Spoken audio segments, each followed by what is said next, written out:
Hello વિદ્યાર્થી મિત્રો, આજે આપણે જે ટોપિક લેવાના છીએ એ લેવાના છીએ વિરામ ચિહ્નો. વ્યાકરણનો ટોપિક છે. સ્પેશિયલી 9 અને 10 ઇંગ્લિશ મીડિયમમાં માર્ક્સ સાથે પૂછાય છે કે ભાઈ આ ચિહ્નને કયું ચિહ્ન કહે છે, આ ચિહ્નને કયું ચિહ્ન કહે છે. તો જે 2 થી 3 માર્ક્સનું પૂછાય છે, 2 માર્ક્સનું, તો આપણે એ કવર કરી લેવું છે. સ્પેશિયલી 10મા વાળા માટે આ ખૂબ જ ઇમ્પોર્ટન્ટ છે, 9મા વાળા માટે પણ એટલું જ ઇમ્પોર્ટન્ટ છે. અને વ્યાકરણની જે 9મા વાળા જે સ્પેશિયલી નોટ બનાવે છે એમને સાચવી રાખવાની છે, જેથી એ 10મામાં ઉપયોગી બને. કારણ કે એનું એ જ વ્યાકરણ 10મામાં તમારે આવવાનું છે. અને 10મામાં જે અત્યારે બાળકો આવી ગયા છે એમણે તો ઓલરેડી મેં કહેલું જ છે કે વ્યાકરણની નોટ જે 9મામાં બનાવી રાખી છે એ જ આપણે કન્ટિન્યુ 10મામાં કરવાની છે. તો હવે આપણો જે ટોપિક છે એ છે વિરામ ચિહ્નો. એમાં પહેલું વિરામ ચિહ્ન છે પૂર્ણ વિરામ. પૂર્ણ વિરામ એટલે કે વાક્ય જ્યારે પૂરું થાય, વાક્ય જ્યારે પૂરું થાય ત્યારે જે ચિહ્નો મુકાય એને પૂર્ણ વિરામ કહે છે. એનું ઉદાહરણ છે મારું નામ નીલમ છે. આ છે પછીનું જે વાક્ય છે એ છે પૂર્ણ વિરામ. આ છે એમાં જે આ જે છે નામ એ છે પૂર્ણાંક એટલે પૂર્ણ વિરામ છે. મારું નામ નીલમ છે. આપણે જે આ ઉભા રહીને 1 સેકન્ડ માટે જે શ્વાસ લીધો એને આપણે ત્યાં પૂર્ણ વિરામ મૂક્યું છે, કારણ કે આ વાક્ય અહીં પૂરું થઈ જાય છે. એના પછી છે કોઈ દિવસ મારું વર્તન ખરાબ હોવાની ટીકા થઈ નથી. આ આપણે કન્ટિન્યુ વાક્ય બોલી જઈએ છે. કોઈ દિવસ મારું વર્તન ખરાબ હોવાની ટીકા થઈ નથી અને આ વાક્ય અહીંયા પૂરું થાય છે. તો આ જે પોઈન્ટ છે એ છે પૂર્ણ વિરામ. સૌથી સહેલો પોઈન્ટ છે પૂર્ણ વિરામ. માત્ર એક પોઈન્ટ કરી દેવાનો છે અને એ નિશાની છે પૂર્ણ વિરામ. એના પછી આવે છે અલ્પ વિરામ. અલ્પ એટલે થોડી વાર પછી મુકાતું. બહુ લાંબુ વાક્ય હોય તો આપણે કન્ટિન્યુ બોલવા માટે જ્યાં વચ્ચે શ્વાસ લઈએ છીએ એ શ્વાસની જગ્યાએ ભાષામાં જો કોઈ વસ્તુ મુકાતી હોય તો એ છે અલ્પ વિરામ. તો આવો પહેલા એની વ્યાખ્યા જોઈએ. અલ્પ વિરામ એનું નિશાન છે સામાન્ય આમ કરીને આમ. આ યાદ રાખવાનું છે મિત્રો.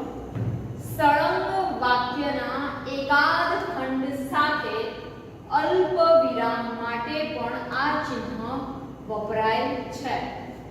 એટલે કે સળંગ વાક્યના એકાદ ખંડ એટલે કે ઊભું રહેવું, એક બ્રેક મારવું. જ્યારે તમે બોલો છો કન્ટિન્યુ ત્યારે જે શ્વાસ લેવા માટે 1 સેકન્ડનો સમય લો છો એ વાક્યમાં, તો એને ભાષાકીય રીતે જોવા જઈએ તો એને અલ્પ વિરામ કહે છે. તો આવો એનું ઉદાહરણ તરીકે જોઈએ. એમાં પહેલું ઉદાહરણ છે એના કામમાં અને વર્તનમાં કોઈ દિવસ ફેરફાર થાય જ નહીં. એના કામમાં પછી આપણે ઉભા રહ્યા અને વર્તનમાં. તો જે આ છે એ શું છે? અલ્પ વિરામ. એના કામમાં અને વર્તનમાં કોઈ દિવસ ફેરફાર થાય જ નહીં. આ વચ્ચે આપણે ખંડ લીધો, વચ્ચે એક બ્રેક લીધો એટલે આ કયું થયું? અલ્પ વિરામ. એના પછી એનું બીજું ઉદાહરણ છે મેં મારા અક્ષર પાછળથી સુધારવા પ્રયત્ન કર્યો પણ પાકા ઘડે કાંઠા ચડે નહીં. મેં મારા અક્ષર પાછળથી સુધારવા પ્રયત્ન કર્યો, પછી એક બ્રેક લીધો છે શ્વાસ માટે અને વાક્ય આગળ વધારવાનું છે. તો એ જે બ્રેક લીધો અને જે ભાષાકીય આપણે ચિહ્ન મૂક્યું એ છે અલ્પ વિરામ. પણ પાકા ઘડે કાંઠા ચડે નહીં. તો જ્યારે બોલતા દાખલા તરીકે મારું નામ નીલમ છે, ઉભા રહી ગયા તો ત્યાં પૂર્ણ વિરામ. મારું નામ નીલમ છે અને મારા પપ્પાનું નામ સો એન્ડ સો છે. તો જે આવ્યું વચ્ચે અને મારા પપ્પાનું નામ, તો અને પહેલા જે ચિહ્ન મુકાય છે એ કયું ચિહ્ન છે? અલ્પ વિરામ. હવે એના પછી છે અર્ધ વિરામ. અર્ધ વિરામ એટલે શું? તો પૂર્ણ વિરામ અને અલ્પ વિરામનો સમન્વય. એટલે કે એક ચિહ્ન અણું લાગે અડધું ચિહ્ન આનું લાગે. આ બંનેનું મિશ્રણ થઈ અને એક નવું ચિહ્ન બન્યું છે જેનું નામ છે અર્ધવિરામ. અર્ધવિરામ એટલે અલ્પથી વધારે. આ જે વાક્ય છે એ દાખલા તરીકે આપણે આમ બોલવા જઈએ તો આટલેથી નહીં પણ અહીંયાથી જો અલ્પવિરામ કાપવું હોય તો એ અલ્પવિરામ, જો અર્ધવિરામ એટલે અલ્પથી વધારે અને પૂર્ણથી ઓછો વિરામ લેવાનું સૂચવે છે. એટલે આના જેમ તરત જ આપણે અહીંયા અલ્પવિરામ મૂક્યું એવું નથી મૂકવાનું. હવે એનું ઉદાહરણ જોઈએ આપણે તો આપણે ઝડપથી આઈડિયા આવશે. વ્યક્તિના વર્તન પર તેનો કાબુ, વાણી, વર્તન અને વિચાર પર નિયંત્રણ, આહાર વિહાર પ્રત્યે મિતાહારીપણું. તો આ જે બધા ચિહ્નો છે મિત્રો એને કહેવાય અર્ધવિરામ. એટલે કે પૂર્ણ વિરામ અને અલ્પ વિરામનો સમન્વય એટલે અર્ધવિરામ. ફરી એકવાર વાંચીએ. વ્યક્તિના વર્તન પર તેનો કાબુ, વાણી, વર્તન અને વિચાર પર નિયંત્રણ, આચાર વિહાર પ્રત્યે મિતાહારીપણું તથા નીતિમત્તામાં ઊંચું ધોરણ જાળવવું. તો આટલું મોટું વાક્ય છે તો એમાં ક્યાં કઈ રીતે અર્ધવિરામ મૂકવું, અલ્પવિરામ મૂકવું એ જોવાનું છે. ખૂબ જ લાંબુ વાક્ય છે. તમે વિચારો કે આ અર્ધવિરામ મૂકવામાં આવ્યા નથી તો કેવી રીતે થાય? વ્યક્તિના વર્તન પર તેનો કાબુ, વાણી, વર્તન પર વિચાર નિયંત્રણ, આહાર વિહાર પ્રત્યે મિતાહારીપણું તથા નીતિમત્તામાં ઊંચું ધોરણ જાળવવું. આ કેવું લાગે? તો જ્યાં જ્યાં શ્વાસ લેવાનો છે અને વાક્ય પૂરું થાય એવી સંભાવનાઓ છે એટલે એને કહેવાય છે અર્ધવિરામ. અડધો વિરામ, હાફ રેસ્ટ, જેને આપણે શબ્દ વાપરીશું કે ઇંગ્લિશમાં જો તમારે કહેવું હોય તો ક્યાં લઈ શકાય એવું છે. તો આટલું મોટું વાક્ય છે તો આ રીતે અહીંયા રેસ્ટ લઈ શકાય. એટલે પૂર્ણ વિરામની નિશાની અને અલ્પ વિરામની નિશાની બે ભેગી થઈ અને કઈ નિશાની થાય છે? અર્ધ વિરામની નિશાની.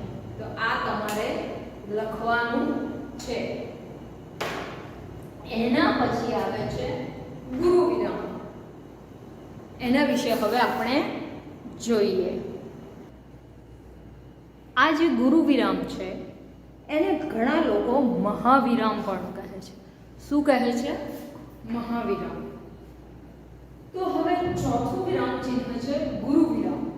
ગુરુ એટલે મોટું અને વિરામ એટલે રેસ્ટ.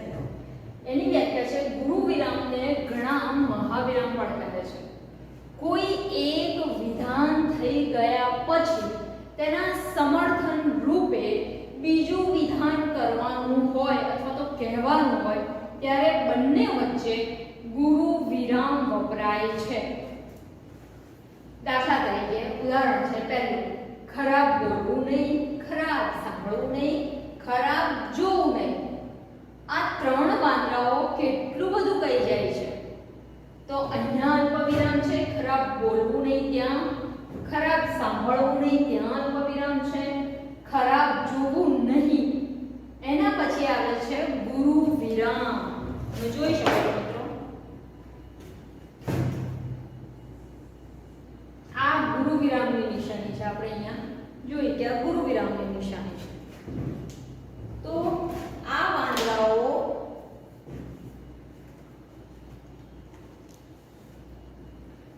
ખરાબ બોલવું નહીં, ખરાબ સાંભળવું નહીં, ખરાબ જોવું નહીં. આ ત્રણ વાંદરાઓ કેટલું કહી જાય છે.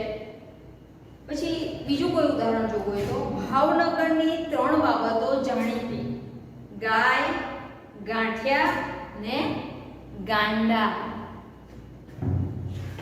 અને ત્રીજું છે શબ્દ કે વાક્યનું સ્પષ્ટીકરણ કરવું હોય અથવા વાક્યમાં પદ્યનું અવતરણ આપવું હોય ત્યાં પણ ગુરુ વિરામ મુકાય. દાખલા તરીકે એણે જ પહેલો જયભેદ ખોલ્યો, પછી ગુરુ વિરામ આવે. અને કલ્યાણ હીરો રણમાં હણાયો, પહેલો દસો એ જયતો ગણાયો. પછી બીજું ઉદાહરણ જોઈએ તો હીરબાઈ જોઈ રહી છે, તૈયાર ભાલો, તૈયાર પરડો અને નિર્જન ફળ્યું. તો હીરબાઈ જોઈ રહી છે, તો જોઈ રહી છે પછી ગુરુ વિરામ. અને એના પછી વાક્ય આવે તૈયાર ભાવ્યો, એના પછી અલ્પવિરામ, તૈયાર બરડો અને નિર્જન ફળિયું. તો આ છે ગુરુ વિરામ. જ્યારે સૌથી મોટું વાક્ય હોય એમાં વારે વારે અલ્પવિરામ આવતો હોય અને આપણે કોઈને સંબોધીને કહેવું હોય વાક્યને, તો દાખલા તરીકે આ 3 વાંદરાઓ કેટલું બધું કહી જાય છે. તો શું કહી જાય છે? તો ખરાબ બોલવું નહીં, ખરાબ સાંભળવું નહીં અને ખરાબ જોવું નહીં. તો આ 3 વાક્યોની નીચે 2 અલ્પવિરામ અને 1 ગુરુ વિરામ આવે છે. એના પછી આવે છે પ્રશ્નાર્થ ચિહ્ન એટલે કે ક્વેશ્ચન માર્ક્સ. ક્વેશ્ચન માર્ક્સ ક્યાં આવે? ત્યારે સંપૂર્ણ વિચાર પ્રશ્ન રૂપનો હોય. સંપૂર્ણ વિચાર આપણા મનમાં કોઈ પ્રશ્ન ઉદ્ભવ્યો હોય, કોઈ વિચાર ઉદ્ભવ્યો હોય અને પ્રશ્ન સ્વરૂપે આપણને એનો જવાબ ન મળતો હોય, તો એના માટે આ વાક્ય વપરાય છે. જ્યારે સંપૂર્ણ વિચાર પ્રશ્ન રૂપનો હોય ત્યારે વાક્યના અંતે પ્રશ્નાર્થ ચિહ્ન આવે. એનું પહેલું ઉદાહરણ છે, આ વરસાદ ક્યારે બંધ થશે? આપણી પાસે એનો જવાબ નથી, આપણે પૂછવો છે આ પ્રશ્ન, તો એની પાછળ શું આવશે? પ્રશ્નાર્થ ચિહ્ન. એના પછી છે તમારું નામ શું છે?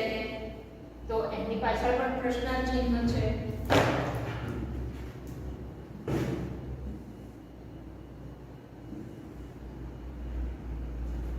હવે તમે ક્યારે આવશો? તો એ પણ આપણે સામેવાળા પાસેથી જવાબ માંગીએ છીએ, આપણે એને પ્રશ્ન પૂછીએ છીએ, એના કારણે એ વાક્ય પાછળ શું આવે છે? ક્વેશ્ચન માર્ક્સ એટલે કે પ્રશ્નાર્થ ચિહ્ન. આ સૌથી સહેલું છે. એના પછી આવે છે ઉદ્ગાર ચિહ્ન. પ્રશંસા, ધિક્કાર, ક્રોધ, આશ્ચર્ય એમ વિવિધ ઉદ્ગારો સૂચવવા તેમજ સંબોધવા ઉદ્ગાર ચિહ્નનો ઉપયોગ થાય છે. એમાં પહેલું છે પણ તારા અભિમાન ક્યાં ઓછા હતા? પણ તારા અભિમાન ક્યાં ઓછા હતા? આ ગુસ્સાવાળું વાક્ય છે. પણ તારું અભિમાન ક્યાં ઓછું હતું? બરોબર છે? તે ઉદ્ગાર ચિહ્નમાં. તારી મમ્મીને તૈયાર રહેવા કહી દેજો. હો, આપણે કહી દીધું છે વાક્ય, આપણે એમને એક ઓર્ડર આપ્યો છે, તો એની પાછળ પણ આ તારી મમ્મીને તૈયાર રહેવા કહી દેજો. હો. અને પછી આવે છે હા હા હા ગજબ કરો છો બા. એટલે કે બાને રોકવા માટેનો પ્રયત્ન થયેલો છે. બા ગુસ્સામાં છે, બા કંઈ બોલે છે, બા કંઈ પ્રતિક્રિયાઓ આપે છે, એના માટે એમને કંટ્રોલ માટે આ વાક્ય વપરાયું છે. હા હા હા ગજબ કરો છો બા. એટલે એમ કે બંધ થઈ જાઓ, શું બોલો છો આ તમે? હા હા હા એટલે કાઠિયાવાડી ભાષામાં હાઉ કરો, બસ કરો, થોભો, સ્ટોપ, એનો આ અર્થ થાય છે, જેના પાછળ આશ્ચર્ય ચિહ્ન વપરાય છે. તો તમે પહેલા જોઈ લીધું ગુરુ વિરામ, જે ખોટું બોલવું નહીં, ખરાબ સાંભળવું નહીં, ખરાબ જોવું નહીં. એના પછી ગુરુ વિરામ અને 3 વાંદરાઓ કેટલું બધું થઈ જાય છે. તો ગુરુ વિરામ એને બધા શું કહે છે? મહાવિરામ. પણ કોઈ એક વિધાન થઈ ગયા પછી તેના સમર્થન રૂપે બીજું વિધાન કરવાનું હોય અથવા તો કહેવાનું હોય અને એ બંને વચ્ચે જે મુકાય એને શું કહે છે? ગુરુ વિરામ. ફરીવાર જોઈએ પ્રશ્નાર્થ ચિહ્ન. આ એનું ચિહ્ન છે. જ્યારે સંપૂર્ણ વિચાર પ્રશ્ન રૂપનો હોય ત્યારે વાક્યના અંતે પ્રશ્નાર્થ ચિહ્ન આવે છે. એમાં પહેલું એનું ઉદાહરણ છે આ વરસાદ ક્યારે બંધ થશે? તો આ પણ છે ક્વેશ્ચન માર્ક્સ. તમારું નામ શું છે? આ પણ છે ક્વેશ્ચન માર્ક્સ. અને હવે તમે ક્યારે આવશો? આ પણ છે ક્વેશ્ચન માર્ક્સ. એના પછી આવે છે ઉદ્ગાર ચિહ્ન. એની સાઇન છે, એનું ચિહ્ન છે. એટલે કે પ્રશંસા, ધિક્કાર. પ્રશંસા એટલે કોઈના વખાણ કરવા, કોઈને ધિક્કાર કરવો. ધિક્કાર છે તારા જીવનને. હવે ક્યારે ગુજરાતીની ચોપડીમાં વાંચ્યું હોય, ઇંગ્લિશની ચોપડીમાં પણ આ બધા ચિહ્નો આવે છે. તો ક્રોધ, ગુસ્સામાં હોય ત્યારે પણ જ્યારે કોઈ વાક્ય વપરાય છે એની પાછળ પણ લગાવે છે આશ્ચર્ય, ઓહો આશ્ચર્યમ એમ કરીને પણ આ લોકો આ જે ચિહ્ન છે, આ સાઇન છે એ આવે છે. તો વિવિધ ઉદ્ગારો સૂચવવા તેમજ સંબોધવા ઉદ્ગાર ચિહ્નનો ઉપયોગ થાય છે. પણ તારા અભિમાનના ક્યાં તારા અભિમાન ક્યાં ઓછા હતા? તો આ જે સાઈન છે શેની છે? ઉદ્ગાર ચિહ્ન. આશ્ચર્ય. તારી મમ્મીને તૈયાર રહેવા કહેજે. હોમ આ પણ ઉદ્ગાર ચિહ્ન. અને ગજબ કરો છો બા આ પણ છે ઉદ્ગાર ચિહ્ન. હવે એના પછી આવે છે વિગ્રહ રેખા. હવે આપણે જાણીએ કે વિગ્રહ રેખા વિશે. વિગ્રહ રેખા એટલે આપણે એની નિશાની અહીંયા જોઈ છે. હવે એની વ્યાખ્યા શું છે? તો લખતી વખતે લીટી પૂરી થઈ જતા શબ્દ કે વાક્ય અધૂરું રહી ગયું હોય ત્યારે તેનો ઉપયોગ થાય છે. ફરી એકવાર, લખતી વખતે લીટી પૂરી થઈ જતા શબ્દ કે વાક્ય અધૂરું રહી ગયું હોય ત્યારે તેનો ઉપયોગ થાય છે. તેનો વિગ્રહ રેખા નો. એનું ઉદાહરણ આ પ્રમાણે છે. અડધા દિવસમાં જ તેમણે શંકરને પકડી પાડ્યો. તો આ દાખલા તરીકે આપણે અહીંયા માનીએ કે અહીંયા આપણો જે ચોપડો છે અહીંયા પૂરો થાય છે, અહીંયા લીટી પૂરી થઈ જાય છે. આ ધારો કે લીટી છે અને લીટી અહીંયા પૂરી થઈ જાય છે. તો આ જે નિશાની છે એને શું કહેવાય? વિગ્રહ રેખા. અડધા દિવસમાં જ તેમણે દેવશંકર એ નામ છે પણ આખું નામ અહીંયા આવી શકતું નથી. તો એ નામ અહીંયા કન્ટિન્યુ કરવા માટે જે સાઇનનો ઉપયોગ થાય છે, જે આ લીટી કે વિગ્રહ રેખાનો ઉપયોગ થાય છે, શું થાય છે કે દેવશંકરને પકડી પાડ્યો. અડધા દિવસમાં જ દેવશંકરને પકડી પાડ્યો. તો દેવશંકર પૂરું આવતું નથી એટલે આપણે એને પૂરું કરવા માટે અહીંયા વિગ્રહ રેખાનો ઉપયોગ કર્યો છે. એનું બીજું ઉદાહરણ છે, કાલે આપણે ઉદયપુર, ચિત્તોડગઢ અને જેસલમેર જવાનું છે. તો અહીંયા ચિત્તોડગઢ પૂરું આવતું નથી. તો આપણે જે અહીંયા ઉપયોગ કર્યો લીટીનો એને શું કહેવાય? વિગ્રહ રેખા. એટલે કે લીટી પૂરી થઈ જતા એ શબ્દ પૂરો નથી થતો, એ વાક્ય પૂરું નથી થતું અને જે આપણે ચિહ્ન મૂકીએ છીએ એને વિગ્રહ રેખા કહેવામાં આવે છે. તો ખબર પડી ગઈ મિત્રો. એના પછીની આઠમું છે મહારેખા. આ રેખા અને આ રેખામાં તમને ડિફરન્સ લાગે છે? બિલકુલ, કારણ કે આ રેખાની સાઈઝ નાની છે અને આ રેખાની સાઈઝ મોટી છે. અમુક બાબતો, વસ્તુઓ કે હકીકતો ગણાવ્યા પછી ઉપસંહાર રૂપે, ઉપસંહાર એટલે કે સમય, ઉપસંહાર રૂપે મહારેખા મુકાય છે. પૂર્વપદનો ભેદ સ્પષ્ટ કરવા આ રેખા મુકાય છે. પૂર્વપદ એટલે પહેલાનું વાક્ય અથવા પહેલાનો શબ્દ, એને પૂર્વ એટલે પહેલા એનો ઉપયોગ છે. એમાં ઉદાહરણ છે. એનું પહેલું ઉદાહરણ છે, છોકરો આગળ કશું જ બોલ્યો નહીં. છોકરો આગળ કશું જ બોલ્યો નહીં, બોલી શક્યો પણ નહીં.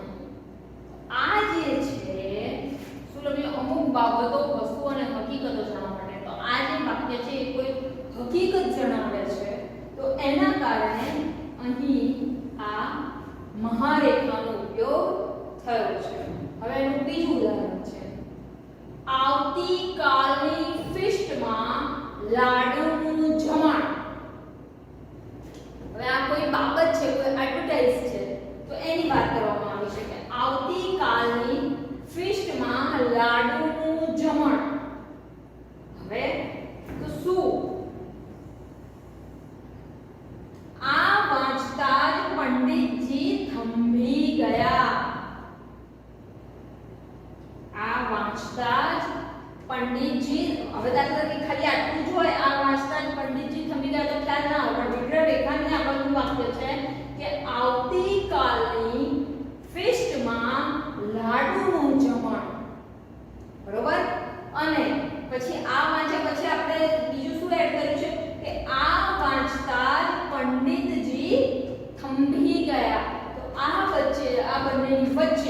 કઈ રેખાનો ઉપયોગ થયો છે? મહારેખાનો. એના પછી છે અવતરણ ચિહ્ન, જેને તમે કોમા કહો છો. એ ડબલ પણ હોય અને સિંગલ પણ હોય. તો સિંગલ ક્યારે વપરાય? તો કોઈ પુસ્તકના ઉલ્લેખમાં અથવા નામમાં એક વડા અવતરણ ચિહ્નનો ઉપયોગ થાય છે. જ્યારે આપણે કોઈ પાઠ જોઈએ છે તો એ પાઠમાં ઘણા બધા લેખકે ઘણા બધા પુસ્તકો લખ્યા હોય છે, તો તમે જોજો એને સિંગલ ઇન્વર્ટેડ કોમામાં મૂકેલા હોય છે. પછી એક કોમા કર્યું, પછી પાછું અવતરણ ચિહ્ન અને પછી અલ્પવિરામ, અવતરણ ચિહ્ન, અલ્પવિરામ. તો આગળ તો હવે ડબલ ક્યારે મુકાય? ડબલ અવતરણ ચિહ્ન પણ હોય છે. તો એ ડબલ અવતરણ ચિહ્ન અને સિંગલ અવતરણ ચિહ્ન ક્યારે મુકાય? તો કોઈના બોલાયેલા શબ્દો સહેજ પણ ફેરફાર કર્યા વિના ટાંકવાના એટલે કે લખવાના હોય. દાખલા તરીકે કોઈ લેખકે કોઈનો અનુભવ રજૂ કર્યો હોય, તો એ અનુભવ રજૂ કરવા માટે એને પરફેક્ટ શબ્દો જ લીધા હોય, બિલકુલ એનો ભાવાર્થ એ શાબ્દિક રીતે જ એને મૂક્યો હોય, તો એ ડબલ અવતરણ ચિહ્નનો ઉપયોગ થાય છે. તો બેવડું અવતરણ ચિહ્ન મુકાય છે. તો હવે આપણે એનું પહેલું ઉદાહરણ જોઈએ. કનૈયાલાલ મુનશીએ પાટણની પ્રભુતા, ગુજરાતનો નાથ, રાજા ધીરાજ, આ બધી એમની પુસ્તક છે. કોની? કનૈયાલાલ મુનશી. આ બધા સિંગલ કોમામાં છે. કનૈયાલાલ મુનશીએ પાટણની પ્રભુતા, ગુજરાતનો નાથ, રાજા ધીરાજ, પૃથ્વી વલ્લભ, જય સોમનાથ, ભગવાન પરશુરામ, વેરની વસુલાત જેવી કૃતિઓ આપી છે. એટલે કે આ બધી એમને પુસ્તકો લખી છે, આ બધી વાર્તાઓ આપણને આપી છે. તો હવે ડબલ ક્યારે વપરાય? આ તો તમને ખ્યાલ આવી ગયો કે ભાઈ હા, આ કોઈ લેખકે એમના પુસ્તકો લખ્યા છે, અથવા તો આપણે કેવું કોઈ નામ લખવાનું હોય કે ભાઈ આટલા આટલા લોકો બહાર જવાના છે આપણા ક્લાસમાં, જ્યારે કંઈ આપણે પૂછે તો કહીએ કે ભાઈ ચલો સેફ બોલો કે હીર બોલો કે પછી ઋતુ બોલો. તો આ બધાના જે શબ્દો એક સાથે આપણે બધાના નામ લઈ લઈએ છીએ, એની વચ્ચે ભાઈ આણે આ કરવું, આણે આ કરવું, આણે આ કરવું, તે બધામાં કોમા વપરાય છે. હવે બીજું છે ડબલ અવતરણ ચિહ્ન ક્યારે વપરાશે? તમે મને મારા સાથીઓને બહારના ગણાતા જણાવો છો. તમે મને અને મારા સાથીઓને બહારના હોય એવું લાગે છે. જોયું તમે મિત્રો? તો આ બધા છે એ બધા શું છે? સિંગલ અવતરણ ચિહ્નો. ખ્યાલ આવી ગયો મિત્રો તમને?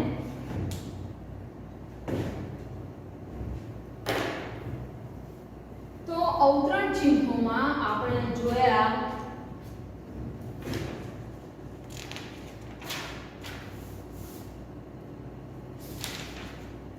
પૂર્ણ વિરામ, અલ્પવિરામ, અર્ધવિરામ, ગુરુ વિરામ, પ્રશ્નાર્થ ચિહ્ન, ઉદ્ગાર ચિહ્ન, વિગ્રહ રેખા, મહારેખા અને અવતરણ ચિહ્ન. તો આપણે આ બધું જ જોયું. એમાં તમને ક્યાંય ન ખબર પડી હોય તો તમે મને આવીને પૂછી શકો છો. અધરવાઇઝ આપણો આ ટોપિક અહીં પૂરો થાય છે. છતાં આપણે દરેક જે ચિહ્નો છે એને શું કહેવાય એને આપણે એક સાથે, આ તો આપણે એની વ્યાખ્યાઓ અને ઉદાહરણો જોયા. હવે આપણે એને માત્ર ચિહ્નો સાથે જોઈએ, કારણ કે પરીક્ષામાં આપણને માત્ર ચિહ્નો જ પૂછાય છે. પણ આ તો તમને આઈડિયા આવે. આપણે ડીપલી એટલા માટે લીધું કે આ તમને આઈડિયા આવે કે આ કેવી રીતે લખાય, ક્યાં વપરાય, એ કારણથી તમને ક્યાંય મૂંઝવણ ન થાય એના કારણે આપણે આ લીધું છે.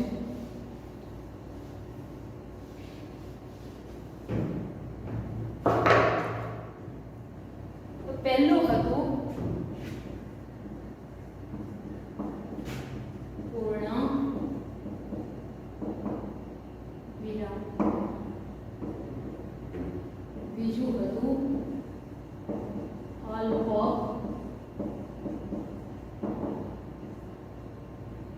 વિરામ, ત્રીજું હતું અર્ધ વિરામ,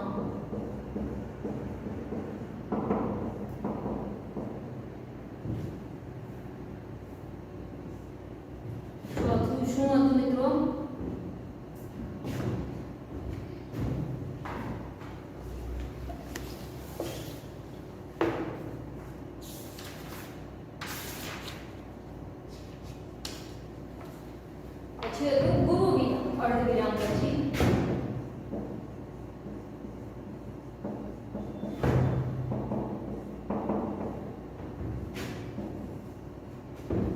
ગુરુ વિરામ, પછી છે પ્રશ્નાર્થ ચિહ્ન,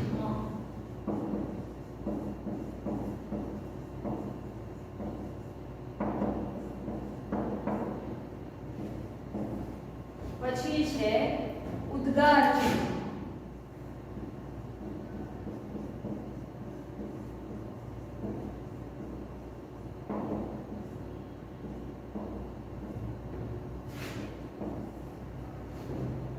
પછી છે વિગ્રહ રેખા,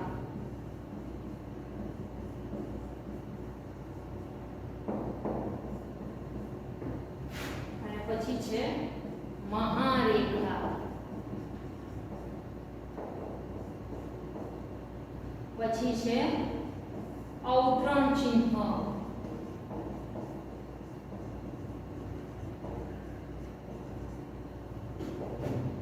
એમાં આ ડબલ અવતરણ ચિહ્ન અને આ સિંગલ અવતરણ ચિહ્ન. ખ્યાલ આવી ગયો મિત્રો તમને કોના કયા કયા સાઇન છે, કોની કઈ કઈ નિશાની છે. પૂર્ણ વિરામ એટલે સામાન્ય ટપકું, અલ્પ વિરામ એટલે થોડું નાનું, પૂર્ણ વિરામ પછી એક લાંબી લાઈન ખેંચવાની, અર્ધ વિરામ એટલે ટપકું અને અલ્પ વિરામનો સમન્વય, ગુરુ વિરામ એટલે બે ટપકા, પ્રશ્નાર્થ ચિહ્ન એટલે ક્વેશ્ચન માર્ક, ઉદ્ગાર ચિહ્ન એટલે લીટી અને નીચે ટપકું, વિગ્રહ રેખા એટલે નાની લાઈન, મહારેખા એટલે મોટી લાઈન, પછી છે અવતરણ ચિહ્ન, એમાં ડબલ અવતરણ ચિહ્ન અને સિંગલ અવતરણ ચિહ્ન. તો ડબલ અવતરણ ચિહ્ન ક્યાં વપરાય છે, સિંગલ અવતરણ ચિહ્ન ક્યાં વપરાય છે, તમને આઈડિયા આવી ગયો હશે. તો આ રીતે આપણા જે વિરામ ચિહ્નો છે, જે આપણે 1 થી 2 માર્ક્સના વ્યાકરણમાં, 9મામાં, 10મામાં, ઇંગ્લિશ મીડિયમમાં સૌથી વધારે પૂછાય છે, ગુજરાતી મીડિયમમાં માત્ર જાણકારી માટે છે. તો આ તમને મેં સમજાવી દીધું છે. છતાં તમને ક્યારેય કંઈ ન ખબર પડે તો મને આવીને પૂછી શકો છો મિત્રો. આ ટોપિક અહીં પૂરો થાય છે. Thank you.